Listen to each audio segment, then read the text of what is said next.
Arestado ang isang grade 11 student sa Maynila matapos mahulihan umano ng shabu na abot sa mahigit 1 milyong piso ang halaga. Itinanggi ng estudyante ang alegasyon. Yan ang unang balita ni Bea Pinlac.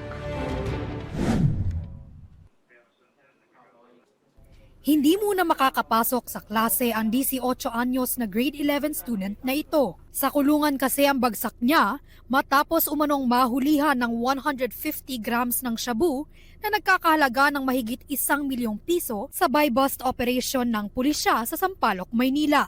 Ang suspect na si alias Bala, nagbebenta umano ng iligal na droga sa mga kapwa niya estudyante. Estudyante ito ng isang university dito sa Sampaloc, Manila. So ang mga parokyano niya, mga estudyante rin, at yung area niya nga, dito lang din umiikot sa Sampaloc. Halos 1 buwan daw minaman-manan ng pulisya ang suspect.